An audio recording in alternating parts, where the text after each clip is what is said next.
Welcome to Season 5 of She Ventures. I am your host, Doria Lavanino. She Ventures is a podcast about women and their work and life pivots. I believe in the power of storytelling. I also believe that if you change one woman's life, you start to change a family or a community.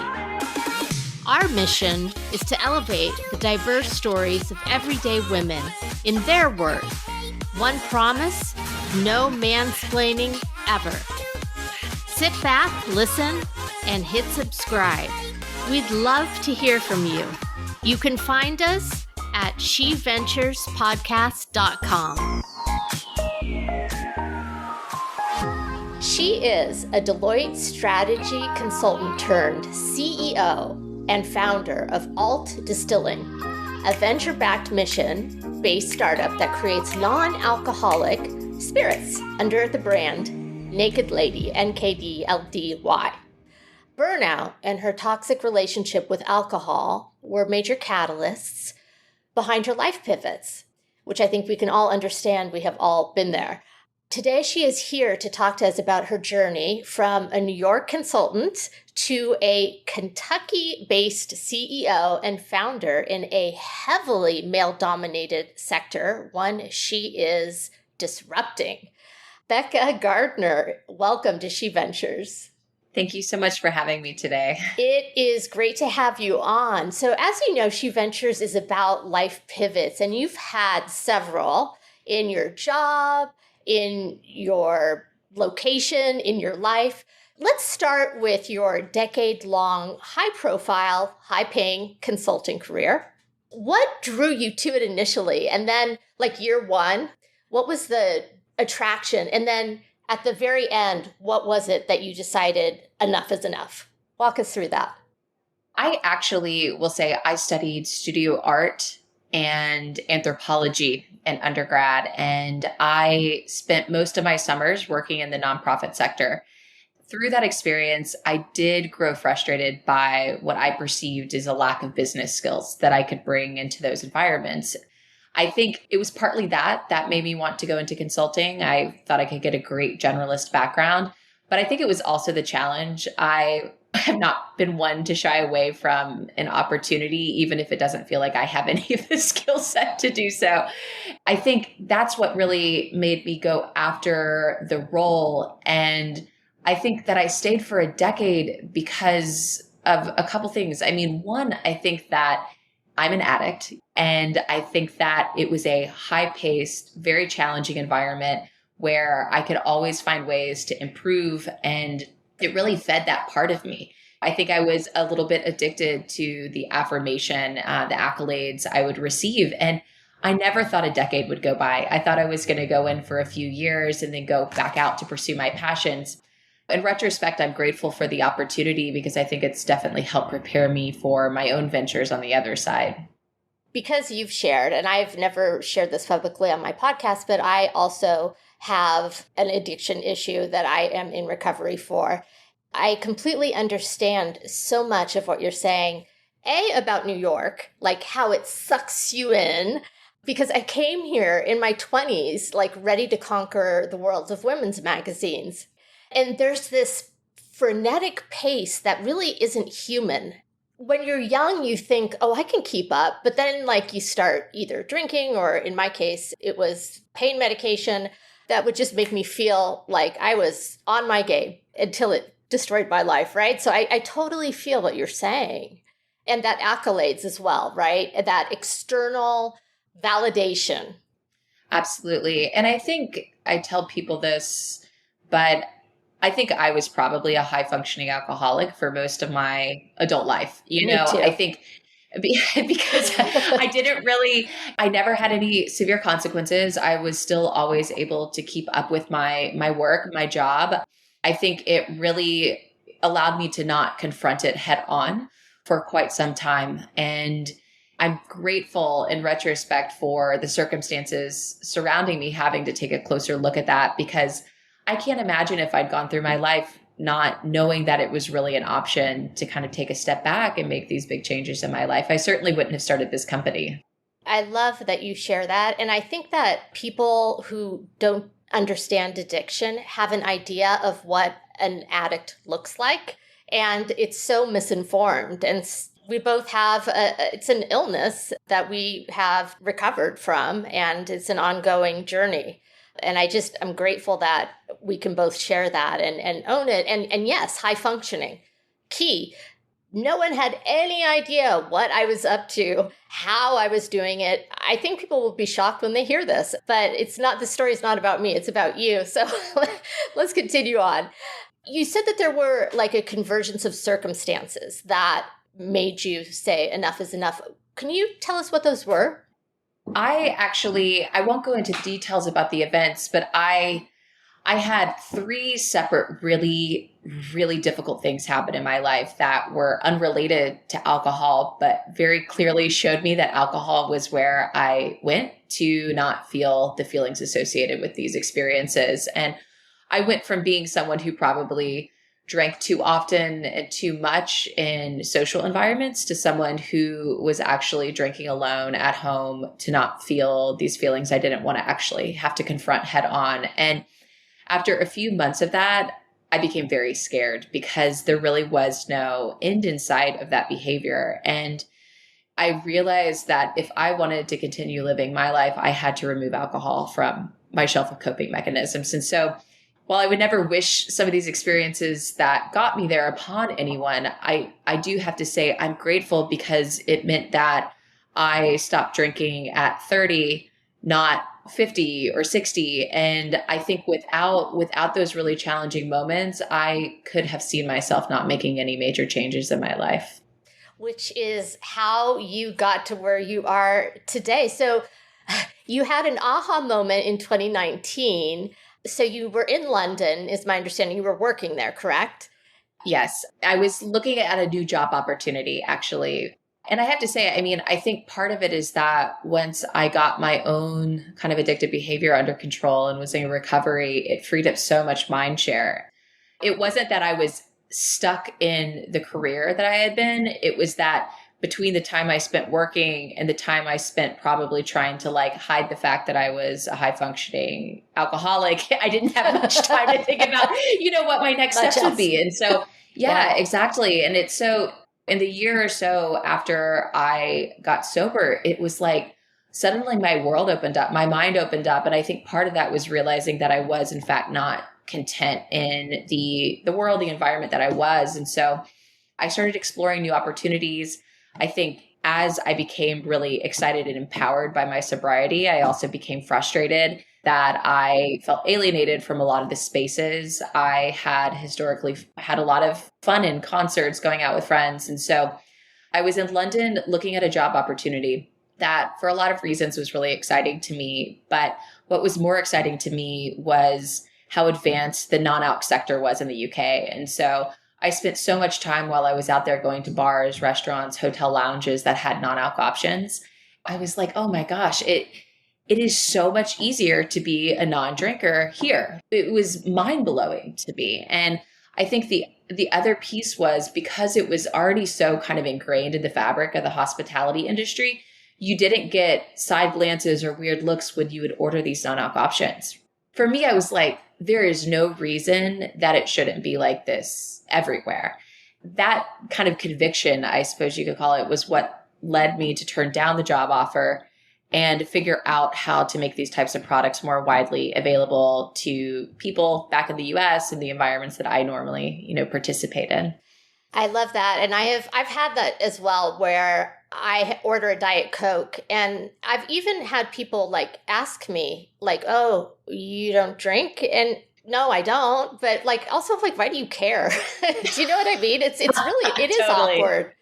I love this idea. I know that, like, for example, non-alcoholic beer has been around for quite a while, but you're talking about spirits in particular. So how did you get from London, this idea, to Kentucky? Tell us about that journey. I'll be honest. Initially, I think it's funny because sometimes like it's hard for you to see yourself doing anything besides what you have historically done. And I think everything that you kind of imagine is a version of that. So I think initially I thought I was going to become a consultant in the non-alc space, to help bars, restaurants become more accommodating.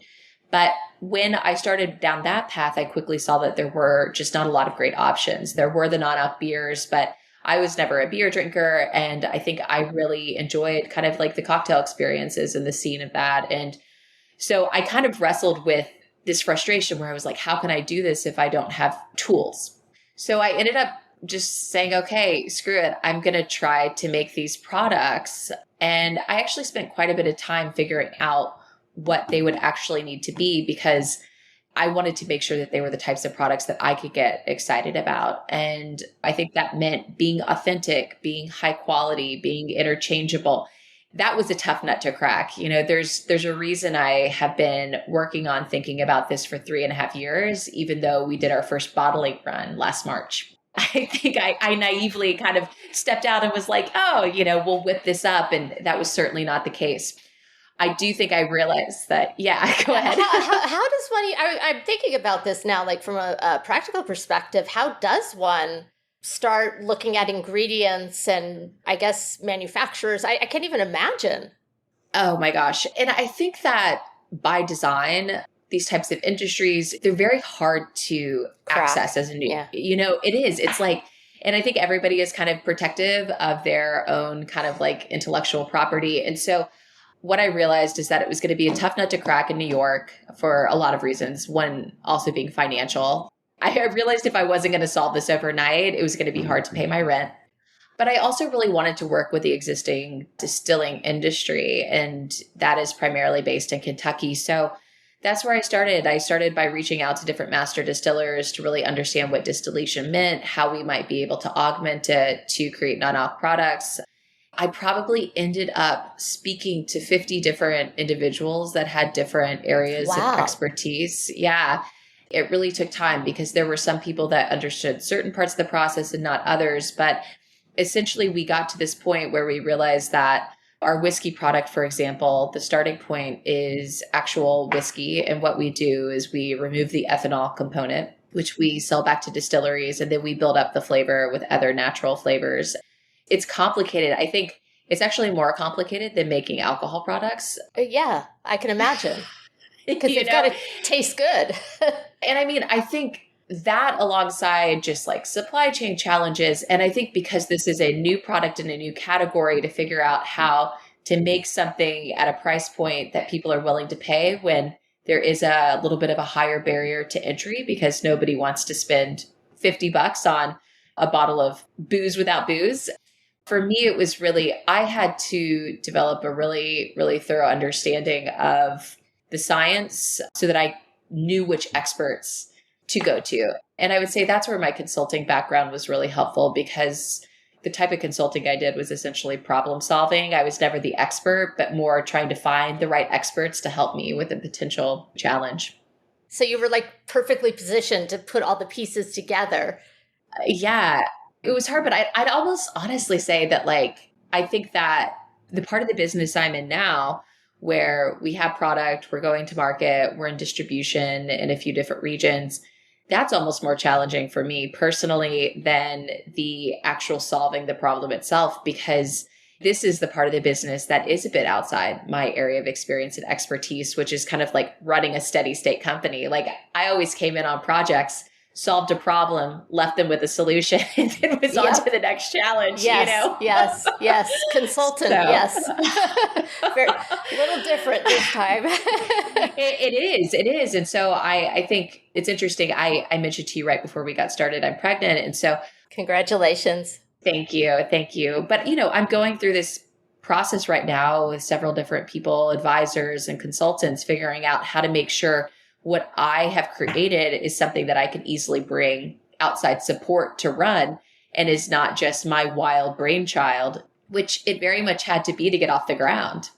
Oh, that really speaks to me, because there is that time where it's all in your head, and the idea of bringing other people on, it's like it's necessary and you want to, but it's almost kind of daunting too, because there is so much that you have to explain and let go of, essentially. Exactly. Totally. And I think like it's also humbling, because I think as the business has grown, you go from doing everything at the beginning to probably more than is reasonable. And then you stop being quite as effective when you're spread too thin. And it really forces you to like take a very close look and be like, okay, these are the things that I'm good at. And these are maybe the things that I'm not so great at. Right. I've found too that in some of these circumstances, I mean, I'm by no means great at everything. And so, of course, email marketing, for example, there are people that do this so much better than I do. And so sometimes you just find like, oh, after a while, thank goodness I did that. Totally. And it's almost like, I think that is the most challenging part of being an entrepreneur, because it's like you want to be good at everything. And that is just not a realistic thing for anyone. It's almost more important to be good at knowing what you're not good at. I so agree with that. And it's interesting because I've interviewed a wide range of women, some of whom really feel strongly never to relinquish control, to others who are more about collaboration over time. And I really think the latter is more my style, only because, you know, with 2 daughters and a life, the idea of just working nonstop it makes me not only sad, but like it would just burn me out. Yeah. And I think it's also, I've realized like, I think I'm a good leader. I think being a leader is different than being a manager. And so I think that growing into what it looks like it's not even just finding the people that have the right skill sets, but like you said, figuring out how to collaborate with them, most effectively engage them. I mean, I never thought I would say this, but sometimes I almost just get fatigued from learning, because it seems like every time it's exhausting. And it's like every time we have a success in the company, it means we're moving to a new phase where I truly have no idea what I'm doing again. It's like, yes. Here we go again. Here we go again. So how many products do you have, and what markets, or how can consumers find out, our audience, how can they find you? We have 3 products. We have a non-alcoholic gin, tequila, and whiskey alternative. We are in distribution in Kentucky and Tennessee. So we are at a lot of different locations in Nashville now. And we are at all of the ABC Wine and Spirit stores in Florida. Congrats. Thank you. And then we're at a variety of places across the US that you can find on our website. But we are really excited because I think this summer will be expanding a bit more broadly. But in the meantime, people are able to purchase our product on our website, which is NKD LDY.com. And I think I sent over a discount code for your listeners if they're interested in using to get 15% Fantastic. off. So yes, we will definitely offer that. And we're not done yet. I just wanted you to know, I just wanted to get that in because sometimes I get so enthusiastic about what we're talking about. You're also a part of the 2% of women who have successfully raised venture capital. Why do you think you were successful, and how much capital have you raised to date? I have raised a little over 1.2 million to date. I'll probably be raising more this spring, right as I'm about to pop with this baby, which is a whole thing. And I know it's been done before. I've now spoken to women who have done this before. I think honestly, when I got pregnant, I think the whole venture piece of the business was what was most intimidating, because I think it was certainly one of the hardest parts. But I think the reason I've been successful is because I've always been incredibly transparent with my investors. And I found a couple folks early on that really provided kind of strong mentorship. And it was through their networks that I started to meet other individuals that had kind of a similar mentality to their investments and were folks that operated with a lot of integrity. I think that it's been what has allowed me to keep the business going this long, because we certainly have encountered challenges. And I think we're in a new category, a new industry. So to have investors that are open and flexible to the twists and turns and the ups and downs, like I have friends who have had investors, and when it wasn't out of the gate 100% like they had imagined in their financial plan, their investors became incredibly involved and sometimes even wanted them to shut down shop. And I think one of my friends says the one thing that is the same about all financial models is that they're wrong. And so as I moved along, like I think I have mostly brought in investors that I would be friends with, frankly. And I think that's important early stage. I know that as we go into this next round, there will be more VC money. I think that to have a strong army of angels behind me as I go into that makes me feel a lot more prepared and supported. But it's tough. I mean, even though I think I had a pretty great experience, I raised a lot of capital locally here in Kentucky. It still was the thing that, sometimes when I was alone at night had me crying in my office. Yeah, it's a lot of rejection typically. It's a lot of, oh my gosh, it's a lot of rejection. And I talk to people who have experienced as much, if not more, no's than I did. But it's just like, it feels so personal because you are basically saying, do you believe in me? Do you believe in this idea? And so those no's sometimes cut deep. And I think one thing that I'll say, this is a little bit of a tangent, but just I think it's important to share. Not all feedback means that you have to incorporate it into your plan. Oh my gosh. I was going to say that next because I have been in that situation myself where each time you pitch, a different venture capitalist is going to have a different take on what you should be doing. That is stressful.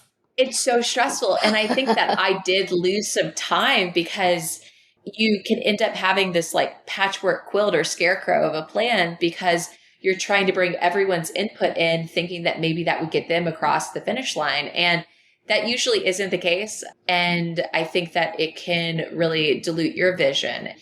I always say that I love this company. I'm always even more excited for my next company because I'll be able to apply all this stuff from the get-go. Oh, yes. We learned so much in doing. It's so true. You created a board as well. Why was that important? And do you have any tips for listeners who might be thinking of doing the same? Why did you do it? And what should they look for? I don't want to say I knew I had no idea what I was doing, but I was not one of those entrepreneurs that started off thinking that I had all the answers. And I think one of the things before I even got started was finding a really strong mentor.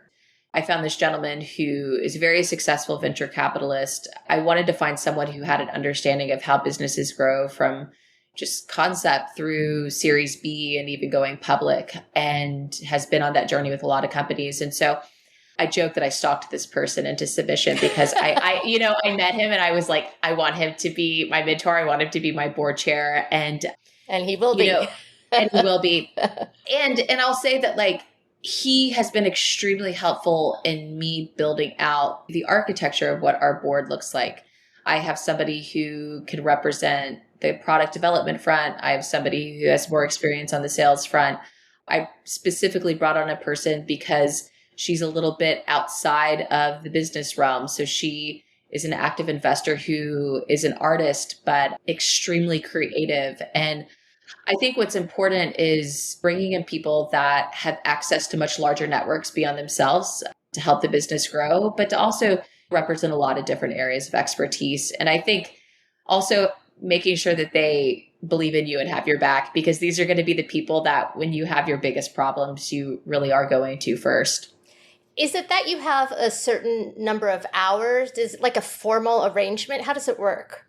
I would say our board is pretty informal right now. We meet quarterly for several hours every quarter as a group. And, I prepare for that meeting with all of our recent financials, kind of accomplishments, what's coming down the pipeline. But then I typically check in with each of them individually. I would say once every few weeks. Do you provide because I've seen people do this, an update. So I think when I was first fundraising, when I was going through that process, I was providing an investor update monthly. I was wanting everybody to stay, completely what was going on, how much money, any victories that could get people over that hurdle. And I've since shifted after we closed our first seed round to doing quarterly updates that I share with all of our investors, as well as prospective investors. So I include VCs on that we might be going to for our Series A, just to let them know that we're still here. Don't forget about us. But I think that consistent and predictable communication is incredibly, incredibly important, because there are a lot of little folks that want to grow into big things, and you want to make sure that you're staying on folks' radar. So true. And it shows that you're organized too, which sounds very, I don't mean it to sound condescending. It's so hard when you're in the middle of building a company to find time to sit down and do Oh my that. gosh. I was just telling my fiance yesterday, I was like, I don't know if I actually am an organized person. And it's a funny thing to be maybe recognizing for the first time in my mid 30s. But I think that the challenge with starting a business is that all of the organization and structure has to be defined first and foremost by you. You aren't working within, at Deloitte, I was incredibly organized because they had all of these systems and like compliance was very clearly articulated what that looked like. And here it's like you keep learning more things you have to do, more things that need to be in place. And to be able to maintain a level of organization and structure as you're venturing into the unknown, I find to be incredibly challenging. And it's just something I'm constantly having to work on improving personally. I wonder if maybe that means eventually you'll have a COO that you can just trust with all of the kind of more operational humdrum stuff. Oh my gosh. I mean, I'm in the process. I'm bringing on a chief of staff type role right now. And I've been working with this individual and it's a really vulnerable process because I'm having to really pull up the hood and say, okay, this is what things look like. I think I'm much more of a creative strategist type of CEO. And I think that means that I can maintain a business up until a certain point, but I'm not a COO personality. Yeah, I understand exactly what you're saying. And no matter what I do, I don't think I could ever be, you know? It's not what moves you. What has been your biggest surprise to date in learning how to become a CEO? I think that it is probably more about how difficult it can be to find the right people to work with. And I think because you talk to a lot of people who pivot, I'll say like coming from a corporate structured environment where I would run teams of 20 or 30 people, but all of those people had been through a thorough screening and interview process. I always thought of myself as an incredible manager, an incredible identifier of talent. And I think without those things in place, like I have made multiple kind of hiring choices that didn't end up working out. And I think that was very challenging for me, even just on an emotional level of realizing that maybe I am not the best, quote unquote, at identifying the right people to bring into the fold. And I think that what I've realized is that if you are building something from vision concept into reality, it requires anyone is going to have to develop a completely new skill set. It's like nothing can prepare you for it. And I think that I did think that more of my job before would have prepared me for things like staffing, hiring, and it's new. And I think, again, we're still growing. We're doing better every month, but like, it's been the most humbling experience of my life. I was like a consistent top performer in my job before. And there are days where I'm like, oh my gosh, like yes. how am I even holding the ship together? You know?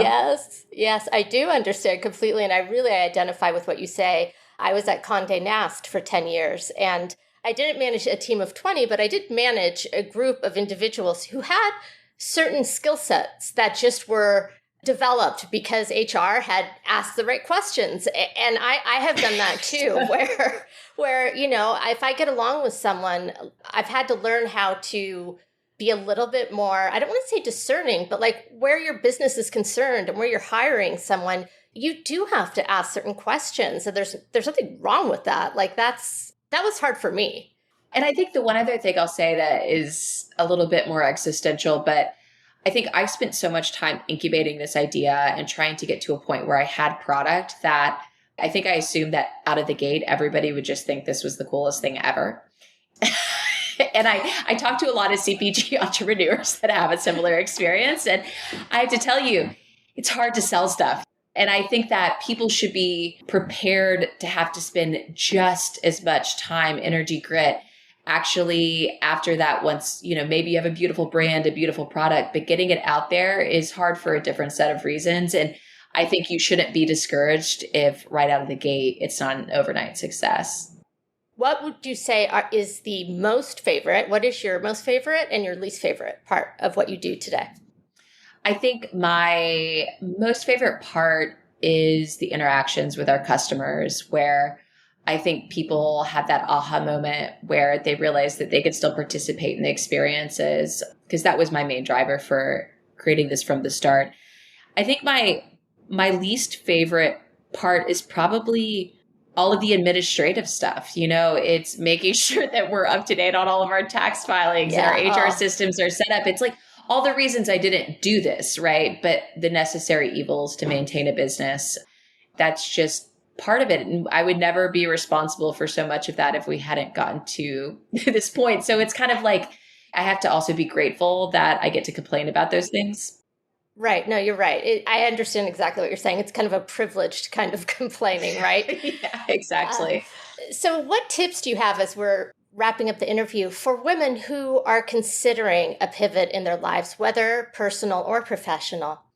I'll say that I hate to say like I got lucky with the timing of the pandemic, but I think that other people have said that actually, and it feels weird, but it's again not obviously not grateful the pandemic happened, but I think that the circumstances surrounding the pandemic gave me a much more generous financial runway than I would have had otherwise, and I think that this has taken longer and been much more expensive than I ever imagined when I first got started. I would always say go for it. But I also think that I've had multiple friends that have gone for it and not necessarily thought far enough out about how to make sure that they can still continue to work on this passion without the tremendous stress and anxiety of their financial kind of endpoint. I would say like having that level of preparedness to create an environment where you can be creative and not have to rely on every single milestone being hit at the perfect moment, I think is really important. And I think the other thing, and this is maybe something that you can't know until you're there, but I think that you almost have to be going into something with a flexible mindset in terms of like the changes that you're willing to make personally. So I can tell you that I do not go out to eat as much. I do not spend as much money, even at this point, on a lot of the things that I normally would have, but my business also feeds and fuels me, and I would rather not do anything else. But it's just, I think if you're going into it with the mindset that it's going to be working on what you love and have all the exact perks from the get-go of what you were doing before, you're going to be very disappointed, Oh gosh, yes. When you were talking, I was thinking maybe double what you think your runway is going to need to be. Right? Totally. At least 100%. And, even if you don't have that money and savings, like I think one thing that I was grateful I did is I knew of a couple freelance opportunities that I could tap into if push came to shove. And frankly, I ended up having to do that on a few occasions. And so I think just that kind of level of preparedness of planning to make sure that you have set yourself up with a safe and secure environment is incredibly important. I love that. And so for 2023, what do you plan to have in store? First of all, a baby. I was going to say, deliver a baby. But no, I think that this is really our year. I think 2022 was a lot of learning, a lot of testing, and this January is the first month that we've really had broader distribution outside of Kentucky, and we're planning to add a few additional markets to that in July. And I think it's going to be really exciting to go from this incubated kind of local brand to a more national brand. I'm excited to be able to support more people in making whatever choice is right for them. Thank you so much for coming on She Ventures and speaking so authentically. Of course. Thank you so much for having me. This has been fun. You've been listening to She Ventures. Like what you heard? You can find us wherever you get your podcasts. Be sure to subscribe and sign up for our newsletter so you never miss a show.